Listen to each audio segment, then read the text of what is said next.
اے نبی میرا پیغام سنا دو، اے میرے بندو جو ایمان لائے ہو اپنے پروردگار سے ڈرو۔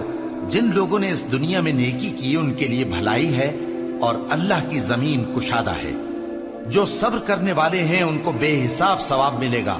کہہ دو کہ مجھ سے ارشاد ہوا ہے کہ اللہ کی عبادت کو خالص کر کے اس کی بندگی کروں، اور یہ بھی ارشاد ہوا ہے کہ سب سے پہلے میں فرما بردار بن جاؤں۔ کہہ دو کہ اگر میں اپنے پروردگار کا حکم نہ مانوں تو مجھے بڑے دن کے عذاب سے ڈر لگتا ہے۔ کہہ دو کہ میں اپنے دین کو شرک سے خالص کر کے اللہ ہی کی عبادت کرتا ہوں، اب تم اس کے سوا جس کی چاہو پرستش کرو۔ کہہ دو کہ نقصان اٹھانے والے تو وہی لوگ ہیں جنہوں نے قیامت کے دن اپنے آپ کو اور اپنے گھر والوں کو نقصان میں ڈالا۔ دیکھو یہی سراسر نقصان ہے۔ ان کے اوپر آگ کے سائبان ہوں گے اور نیچے اسی کے فرش ہوں گے۔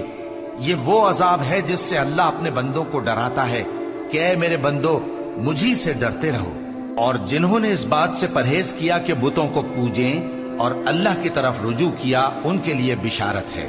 تو میرے بندوں کو بشارت سنا دو جو بات کو غور سے سنتے ہیں پھر سب سے اچھی باتوں کی پیروی کرتے ہیں۔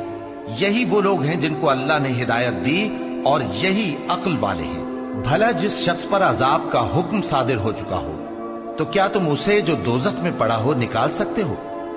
لیکن جو لوگ اپنے پروردگار سے ڈرتے ہیں ان کے لیے اونچے اونچے محل ہیں جن کے اوپر بالا خانے بنے ہوئے ہیں اور ان کے نیچے نہریں بہ رہی ہیں۔